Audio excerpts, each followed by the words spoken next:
Orient bell tiles studio से आप देख रहे हैं एबीपी न्यूज। नमस्कार, मैं हूं आपके साथ शिरीन। आप देख रहे हैं न्यूज एट 10। यूपी के अलीगढ़ में नेशनल हाईवे पर एक दर्दनाक सड़क हादसा हो गया। इस हादसे में एक मासूम बच्चे और एक महिला समेत 5 लोगों की मौत हो गई, जबकि एक आदमी गंभीर रूप से घायल है। मिनी ट्रक और कार के बीच टक्कर इतनी जोरदार थी कि कार में आग लग गई और ट्रक भी इसकी चपेट में आ गया। पुलिस के मुताबिक कार की रफ्तार काफी तेज थी। वो ड्राइवर के कंट्रोल से बाहर हुई और सीधे मिनी ट्रक से जाकर भिड़ गई। हादसा अलीगढ़ के अकराबाद इलाके में हाईवे पर हुआ। दोनों ही गाड़ियों में आग लगने से हाईवे पर आवाजाही काफी देर तक बंद रही। हादसे में कार में बैठे लोग अंदर ही फंस गए, जिनकी जलकर मौत हो गई। वहीं ट्रक में आग लगने से एक युवक की जान चली गई। फायर ब्रिगेड की टीम मौके पर पहुंची, लेकिन तब तक ट्रक और कार जलकर खाक हो चुके थे। यूपी के उन्नाव में भीषण सड़क हादसा हो गया। आगरा लखनऊ एक्सप्रेसवे पर ट्रेलर ने खड़े हुए ट्रक में टक्कर मार दी और हादसे में 3 लोगों की जान चली गई। ट्रक की हालत देखकर अंदाजा लगाया जा सकता है कि हादसा कितना भयानक रहा होगा। दरअसल ट्रक के ड्राइवर और क्लीनर पंचर बना रहे थे। तेज रफ्तार ट्रेलर ने पहले ट्रक में टक्कर मारी और फिर ड्राइवर और क्लीनर को कुचल दिया। भिड़ंत इतनी जोरदार थी कि ट्रेलर भी बेकाबू होकर सड़क पर पलट गया। ट्रेलर के ड्राइवर की भी मौके पर ही मौत हो गई। दर्दनाक हादसा उन्नाव में बांगरमऊ इलाके के देवखरी चौक के पास हुआ। सड़क पर थार लेकर चलने वाले क्या किसी दूसरी दुनिया में चले जाते हैं? ये सवाल बार बार उठता है और इस वजह से उठ रहा है क्योंकि हरियाणा के फरीदाबाद में थार चला रहे एक शख्स ने प्रॉपर्टी डीलर को रौंद दिया। यही वो काले रंग की थार है जिसने प्रॉपर्टी डीलर मनोज को कुचल दिया और इलाज के दौरान मनोज की जान चली गई। ये थार फरीदाबाद पुलिस के एसीपी राजेश लोहान के नाम पर रजिस्टर्ड है और दावा है कि थार एसीपी का बेटा चला रहा था। पीड़ित परिवार ने थाने में केस तो दर्ज करा दिया, लेकिन आरोप है कि मामला एसीपी से जुड़ा हुआ है, इसीलिए पुलिस आरोपी को बचाने की कोशिश कर रही है। राजेश कुमार लोहान एसीपी सराय, उसका लड़का है वो सर। किसी ने मुझे बताया कि उसके ऊपर बहुत पहले भी ये केस लगे हुए हैं, लेकिन वो पुलिस वाले का बेटा होने की वजह से बेकसूरों को मार मार के हर बार बच जाता है। प्रॉपर्टी डीलर मनोज वृंदावन से अपने दोस्तों के साथ लौट रहे थे और सेक्टर 12 में ढाबे पर रुके थे। कहा जा रहा है कि ढाबे पर ही मनोज और थार सवार लोगों के साथ उनकी बहस हो गई, जिसके बाद थार चला रहे शख्स ने मनोज को कुचल दिया। उधर पुलिस ने इस मामले में 4 लोगों को गिरफ्तार किया है। देखिए, सितंबर का आखिरी हफ्ता है और बारिश लोगों को अब भी परेशान कर रही है। हैदराबाद के हकीमपेट में बादल ऐसे बरसे कि वहां पर गाड़ियां बहने लग गईं। बाइक, स्कूटर, ऑटो, हकीमपेट की इस गली में खड़ी हर गाड़ी सैलाब में बह गई।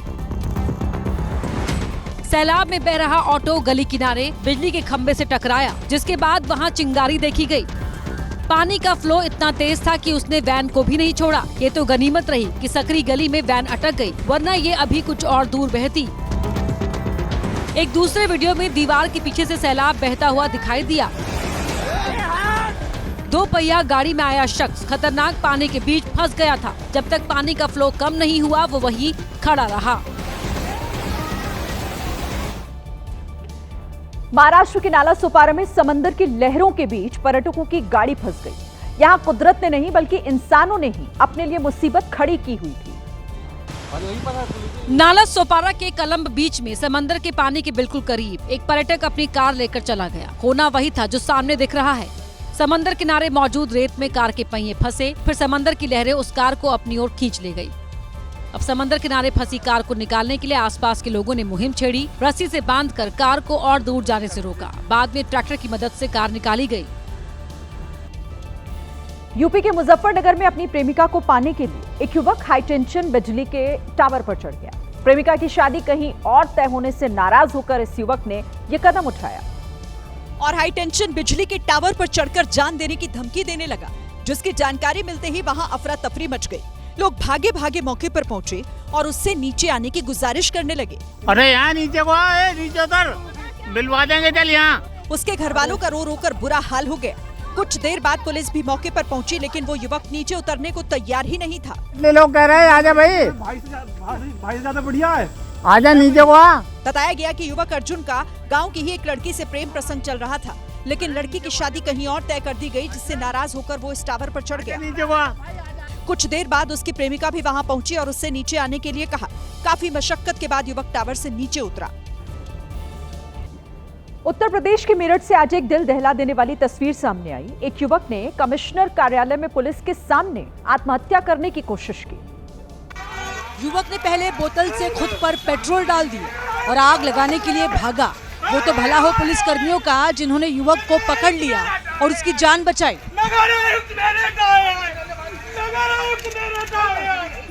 युवक नगर निगम के अधिकारियों से परेशान था। 1 साल पहले इस युवक की भतीजी की सड़क हादसे में मौत हो गई थी। नगर निगम के वरिष्ठ अधिकारी युवक लंबे समय से नगर निगम के अधिकारियों से आवासीय कॉलोनी में भारी वाहनों के प्रतिबंध की मांग कर रहा था, लेकिन किसी ने उसकी बात नहीं सुनी। इंसान नहीं है, हम भी तो इंसान हैं। इसलिए इस युवक ने आत्महत्या का फैसला किया। तस्वीरें मेरठ के कमिश्नर कार्यालय परिसर की हैं। पुलिस ने युवक को समझाया, जिसके बाद युवक ने बताया कि उसे इंसाफ नहीं मिला, इसलिए उसने ये कदम उठाया। जब इनके अंदर इंसानियत है नहीं, अब मुझे ये बताओ, मैं तो न्याय मांगूंगा नहीं। बिहार के औरंगाबाद में खेल महोत्सव का उद्घाटन हुआ। इस कार्यक्रम में इलाके के पूर्व सांसद सुशील कुमार सिंह, लेकिन अब उनका एक वीडियो वायरल हो रहा है। वीडियो औरंगाबाद के इंडोर स्टेडियम का है। बैडमिंटन खेल रहे खिलाड़ियों को देखकर पूर्व सांसद सुशील कुमार सिंह ने भी हाथों में रैकेट थाम लिया और जैसे ही पीछे जा रही शटल को हिट किया, धड़ाम से गिर पड़े।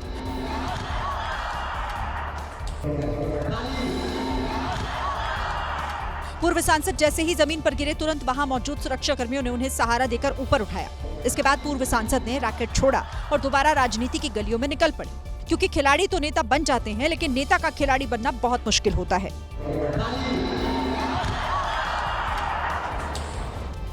महाराष्ट्र के कल्याण से एक ऐसा वीडियो सामने आया है जिसने सियासी तपिश बढ़ा दी है। यहाँ कुछ बीजेपी कार्यकर्ता कांग्रेस नेता प्रकाश उर्फ मामा पगारे को जबरन साड़ी पहनाते हुए नजर आए। 2 लोगों ने कांग्रेस नेता मामा पगारे के हाथ पकड़े। एक युवक ने डिब्बे से साड़ी निकाली और फिर उसे कांग्रेस नेता मामा पगारे की कमर पर बांधना शुरू कर दिया।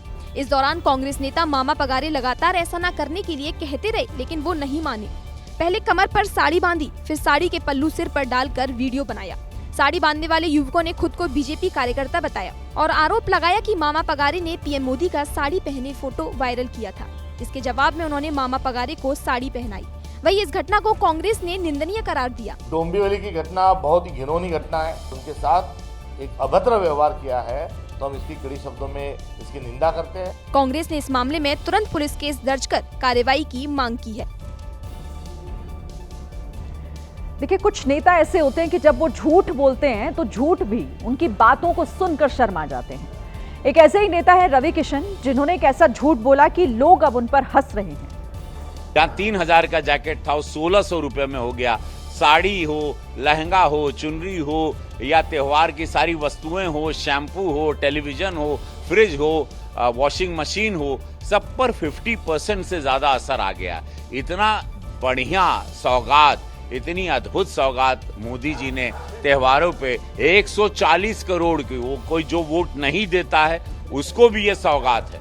रवि किशन यही नहीं रुके, उन्होंने हर एक सामान की कीमत आधी होने का दावा कर दिया। शायद वो ये भूल गए या उन्हें किसी ने बताया नहीं कि टैक्स में कुछ प्रतिशत की राहत दी गई, जो कीमतों को आधा तो कतई नहीं करती। ऐसा लगता है सांसद रवि किशन अति उत्साह में टैक्स दरों का गणित लगाना ही भूल गए। डायरेक्ट 50% रुपए का माल आपको 40 पैसे में, 45 पैसे में, 100 रुपए की चीज 45 रुपए में, 1000 की चीज आपको 450 पौने 500 रुपए में। अब रवि किशन ने कौन से मैथमेटिक्स फॉर्मूले से कीमतें आधी होने का दावा किया, ये तो वही जान।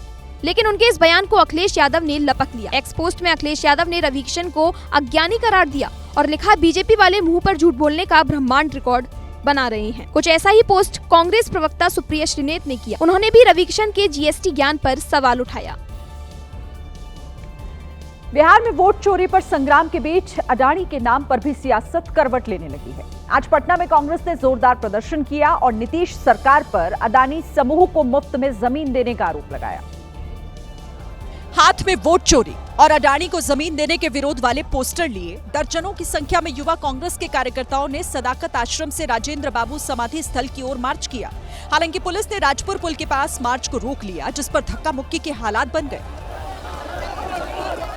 युवा कांग्रेस के कार्यकर्ताओं ने आरोप लगाया कि नीतीश कुमार ने भागलपुर में पावर प्लांट के लिए अडानी समूह को 1050 एकड़ जमीन महज ₹1 सालाना की लीज पर दे दी। यही नहीं, इस प्रोजेक्ट के लिए 10 लाख पेड़ों की बलि दी जाएगी। अडानी की चमचागिरी के खिलाफ प्रदेश यूथ कांग्रेस ने सीएम आवास का घेराव करने का आज काम किया है। कांग्रेस कार्यकर्ताओं ने नीतीश सरकार के फैसले के खिलाफ जमकर नारेबाजी की। वहीं पुलिस ने 20 से ज्यादा कार्यकर्ताओं को हिरासत में लिया।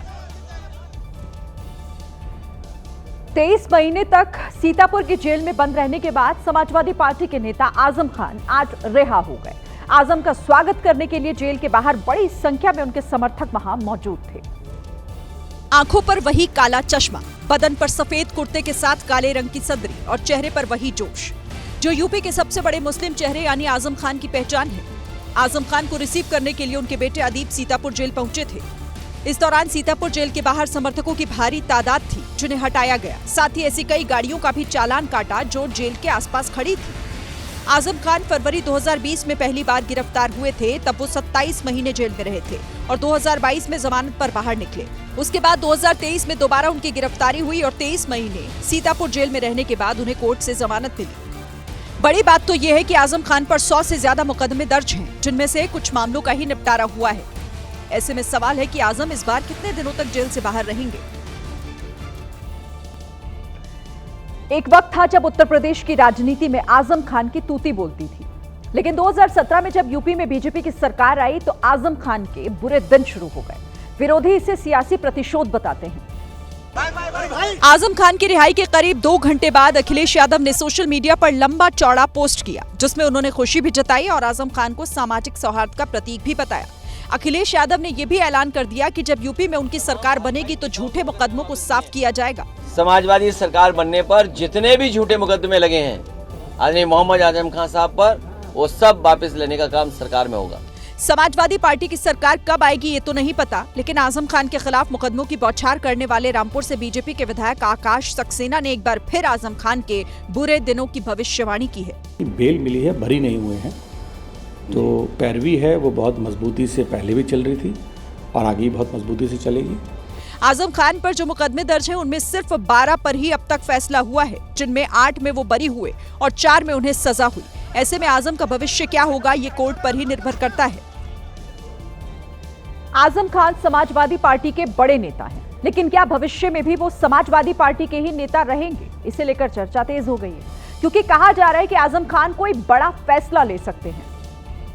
अखिलेश यादव ने सोशल मीडिया पर लिखा कि आजम खान एक बार फिर बीजेपी के दमन के खिलाफ आवाज उठाएंगे और सामाजिक न्याय के संघर्ष की राह पर आगे बढ़ते जाएंगे। लेकिन जेल से रिहा हुए आजम खान की बातें हर बार की तरह इस बार भी गोलमोल नजर आई, जिसके चलते सस्पेंस और ज्यादा बढ़ गया है। अभी तो मुझे अपना स्वास्थ्य ठीक करना है, इलाज कराना है, उसके बाद सोचूंगा। दरअसल चर्चा है कि आजम खान समाजवादी पार्टी को छोड़कर किसी और पार्टी में शामिल हो सकते हैं। इस सवाल पर भी उन्होंने गोलमोल जवाब ही दिया। जेल में किसी से मुलाकात नहीं होती थी, फ़ोन करने की भी मुझे इजाज़त नहीं थी, कोई राब्ता हो ही नहीं पाता था किसी से। तो 2 साल ये और 3 साल पहले 5 साल तो मैं बिल्कुल आउट ऑफ टच रहा। आजम खान चाहते तो एक लाइन में खबरों का खंडन कर सकते थे, लेकिन उन्होंने ऐसा किया नहीं। हालांकि शिवपाल यादव कह रहे हैं कि आजम खान कहीं नहीं जाएंगे। ये सब समाजवादी पार्टी पूरी तरह से मदद कर रही है। समाजवादी पार्टी के नेता कुछ भी कहें, लेकिन आजम का इशारा बहुत कुछ कह रहा है। उत्तराखंड की धामी सरकार ने कुछ समय पहले ही नकल विरोधी कानून बनाया था और यह दावा किया था कि इस कानून से नकल माफियाओं की कमर टूट जाएगी। लेकिन अभी 8 महीने भी पूरे नहीं हुए कि प्रदेश में पेपर लीक कांड हो गया। रविवार को उत्तराखंड में यूके SSC ने एग्जाम कराया था, लेकिन तभी पेपर लीक की खबर ने बड़ा बवाल खड़ा कर दिया। युवा सड़क पर आ गए और सरकार के खिलाफ नारेबाजी करने लगे। हालांकि इस मामले में तेजी दिखाती हुई उत्तराखंड पुलिस ने मुख्य आरोपी खालिद को पकड़ लिया। हिरासत में लेने के बाद पहले हरिद्वार पुलिस ने खालिद से पूछताछ की और फिर देहरादून पुलिस के हवाले कर दिया। अब पुलिस इस बात का पता लगाने की कोशिश कर रही है कि पेपर लीक के इस कांड में और कौन कौन शामिल था। महाराष्ट्र के धाराशिव में एक सांसद बाढ़ के पानी में उतरकर लोगों का रेस्क्यू कर रहे थे। रेस्क्यू टीम के साथ शिवसेना उद्धव बालासाहेब ठाकरे पार्टी के सांसद ओमराज निंबालकर भी सीने तक भरे पानी में उतरकर लोगों को बचाने के काम में लगे रहे। रेस्क्यू टीम के साथ लकड़ी और रस्सी थामे सांसद काफी देर तक पानी में रेस्क्यू टीम के साथ लगे रहे। आमतौर पर बाढ़ प्रभावित इलाकों का दौरा करके निकल जाने वाले जनप्रतिनिधि को इस तरह पानी में उतरकर रेस्क्यू करते देख लोगों ने उनकी सराहना की।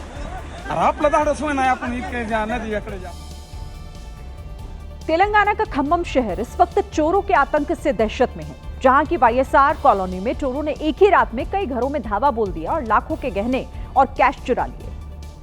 हाथों में टॉर्च, कुछ के चेहरों पर नकाब और देखते ही देखते लाखों के गहने और नोटों की गड्डी लेकर चोर 9-2-11 हो गए। इन चोरों ने ऐसी चोरी सिर्फ एक जगह नहीं बल्कि एक ही रात में 6 जगह की है। खम्मम की वाईएसआर कॉलोनी जब नींद के आगोश में थी तभी चोरों की इस टोली ने एक एक कर 6 घरों को निशाना बनाया। जानकारी के मुताबिक चोरों ने 6 घरों से कुल 65 तोला सोना और करीब 13,60,000 रुपए नकद चुराए। बताया जा रहा है कि चोरों ने छुरी और लोहे की रॉड का इस्तेमाल किया और किसी तरह की हिंसा नहीं की। अब पुलिस सीसीटीवी और फिंगरप्रिंट के आधार पर चोरों की तलाश में जुट गई है। एक ही रात में हुई 6 चोरियों से इलाके में डर का माहौल है। पंजाब के लुधियाना में उस वक्त दहशत फैल गई जब एक बहुमंजिला इमारत में भीषण आग लग गई। फायर ब्रिगेड ने कड़ी मशक्कत के बाद आग पर काबू पाया। आग अचानक लगी और देखते ही देखते स्थिति भयानक हो गई। जहां आग लगी वो फिरोज गांधी मार्केट में आरएस टावर है। आग टावर में मौजूद IDFC बैंक की ब्रांच तक पहुंच गई। बैंक के कई अहम दस्तावेज और फर्नीचर का सामान भी जलकर राख हो गया। बताया जा रहा है कि आग तीसरी मंजिल पर शॉर्ट सर्किट से लगी, लेकिन राहत की बात यह रही कि जानमाल का नुकसान नहीं हुआ, क्योंकि जैसे ही लोगों ने आग की शुरुआती लपटें देखी तुरंत बैंक को सूचित किया, जिससे लोग सुरक्षित बाहर निकल गए। धुआं पूरे इलाके में फैल गया। समय रहते ही फायर ब्रिगेड की टीम भी आ गई और उसने आग पर काबू पा लिया। गरबा पंडालों में गैर हिंदुओं की एंट्री पर बवाल थमता नजर नहीं आ रहा है। जहां गरबा पंडालों में गैर हिंदुओं की एंट्री पर रोक के लिए दिशा निर्देश जारी किए गए, तो वहीं अब बागेश्वर धाम के धीरेन्द्र शास्त्री भी इस मामले में कूद पड़े हैं। धीरेन्द्र शास्त्री ने आयोजकों को गरबा पंडाल के गेट पर गोमूत्र रखने की सलाह दी ताकि गैर हिंदू गरबा महोत्सव में नहीं जा सके। जब सनातन हिंदू विचारधारा के लोग हज यात्रा में नहीं जाते हैं तो उनके लोगों को भी जो है गरबा में नहीं आना चाहिए। वहीं विश्व हिंदू परिषद ने कहा कि जो लोग माँ दुर्गा की जय ना बोले वो बाहर ही रहे। टीका लगा करके और गोली बांध करके माँ दुर्गा के सामने उनको उनका आह्वान करा के तब उसके बाद उसको ऐसे कार्यक्रमों में आयोजन में उनको शरीक किया जाए। राजस्थान बीजेपी अध्यक्ष और सांसद मदन राठौड़ ने तो महिला और पुरुषों के लिए अलग अलग गरबा आयोजन कराने की नसीहत दी। कई अवांछित लोग आ जाते हैं जो इसमें भावात्मक रूप से नहीं जुड़ते।